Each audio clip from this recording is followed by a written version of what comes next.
Namo Phat, good morning. Thank you for joining me for our daily practice check-in. Listen, listen, listen. This beautiful sound calls us back to our true home.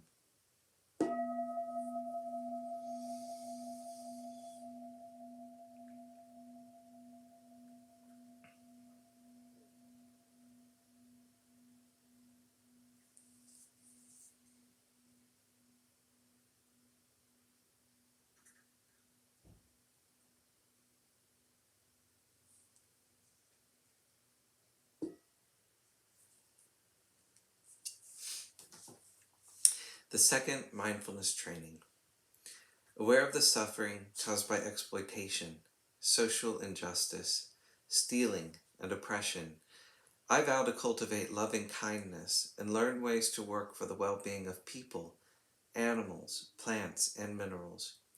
I will practice generosity by sharing my time, energy, and material resources with those who are in real need. I am determined not to steal and not to possess anything that should belong to others. I will respect the property of others, but I will prevent others from profiting from human suffering or the suffering of other species on earth.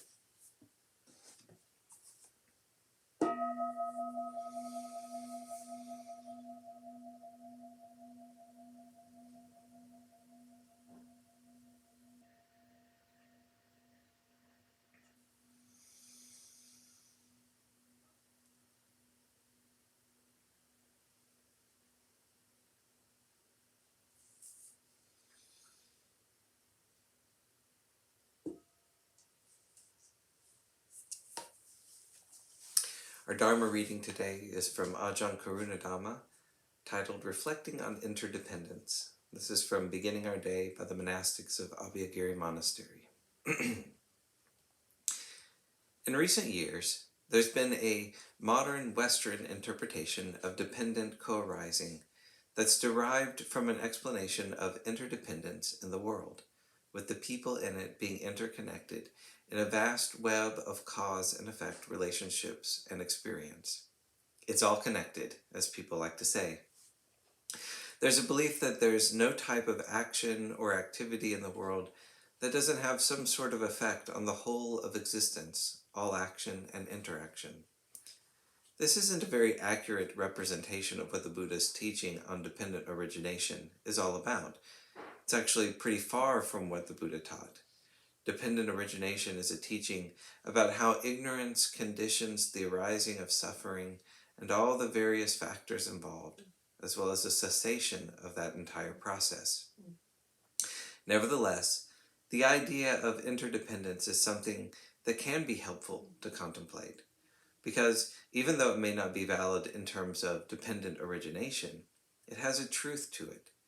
We're very much affected by each other, dependent on each other, and influence each other, and we're inexplicably woven together through the various forces of karma in our cyclical existence and samsara.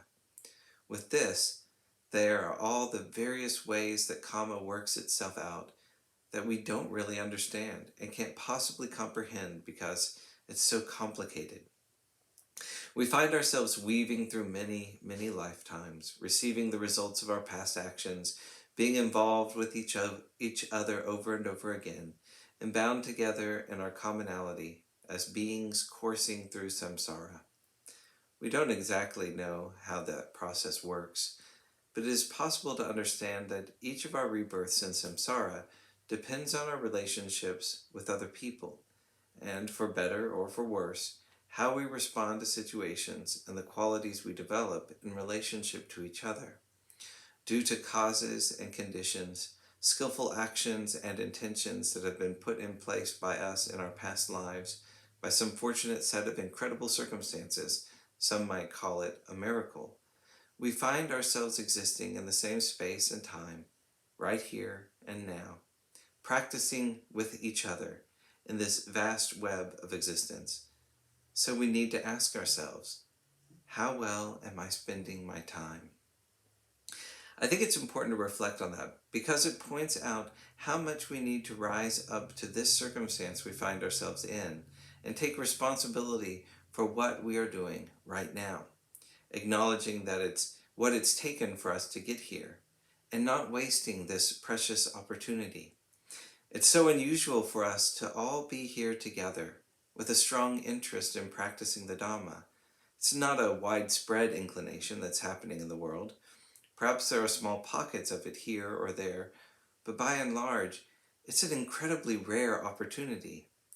We can do our best to take full advantage of this situation because this life is short, and we don't know exactly what we're going to end up with the next time round. We keep the momentum going by cultivating the wholesome and skillful qualities we want to bring with us. These qualities carry on into the future in case we don't finish our work in this lifetime. All of the wholesome intentions we cultivate now will condition what happens for us the next time around, and most importantly, will condition the quality of our lives right here and right now.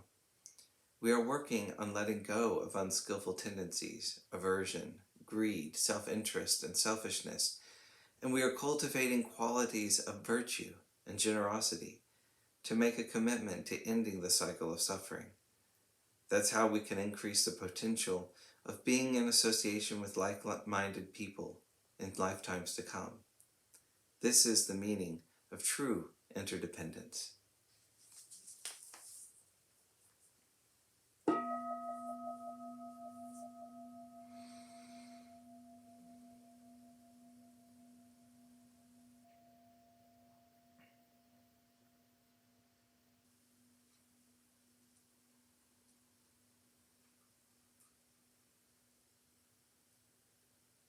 May all beings be well.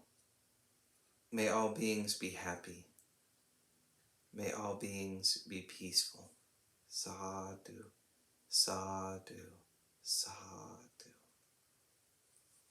Thank you so much for joining me this morning.